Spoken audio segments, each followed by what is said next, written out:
Hello and welcome to the final MoneyMax Monday video of 2017.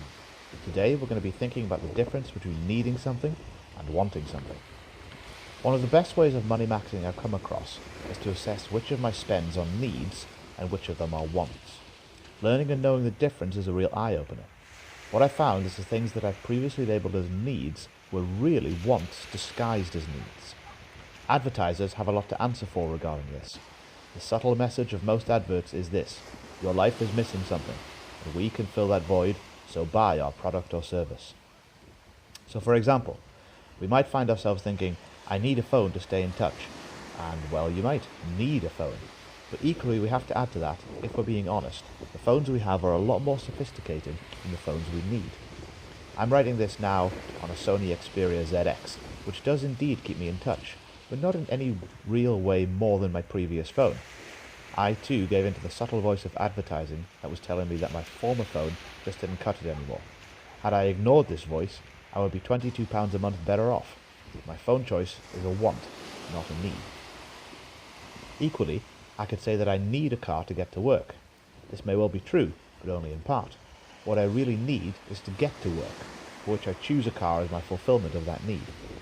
The reality is that I could cycle, I could get the bus, I could get a lift with someone, or I could walk, or I could run. But I choose to pay to own, maintain, and run a car. I recently figured out that my car spends no more than 200 minutes a week being driven. This means that it spends less than 2% of its time being used for what I pay for it for.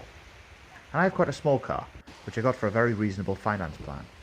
Still, with insurance, petrol, payments, services, MOTs and so on, the cost of driving mounts up for something that I really don't use that much. I'm really paying for the ease of having a car as much as for the car itself. At Christmas time, as we've discussed in previous videos, we can find ourselves with a lot of money needing to be spent. But is it really needing to be spent? Is it not true that we often spend money around Christmas time because we feel like we should, more so than any other factor? I've known people who will buy a present, usually a small one, but buy a present for people that they never speak to, never see, or have any contact with. Now, some people might argue that this is a charitable nature and is a lovely thing to do. But you could equally argue that this person feels pressured to buy this person a gift because they did so for the first time 10 years ago, and maybe they would be thought of as rude to not continue it. At Christmas time, I find myself being very reflective and thinking about the year that's coming to a close, as well as the year which is about to begin. And what I like to do is take stock of all that's been worthwhile this year. What has been worthwhile for you in the last 12 months?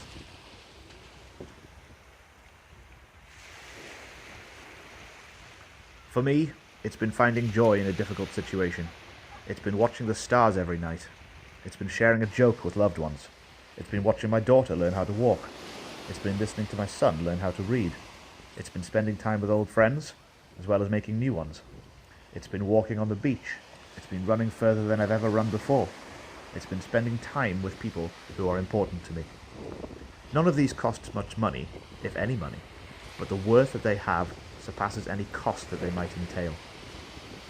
Some people mistakenly think that the MoneyMax lifestyle means that I'd always go for the cheapest option, or else avoid the cost altogether. This isn't necessarily so. MoneyMax is about living life to the max, using money to get us the best possible life without serving money itself. I've said it before, the cost of putting the heating on is worth your family being warm. The cost of a holiday is worth the happiness of those going on it. We all use this measure of something every day. When we're out shopping, we buy things that we think are worth the cost. A loaf of bread, which is £3.50, isn't worth the cost, but the sirloin steak for £3.50 might well be. Ultimately, what it comes down to is this: when we survey the things which make us most happy, which bring most joy and hope and comfort into our lives, they often don't cost a lot of cash. Family, friends, fun, freedom, a walk on the beach.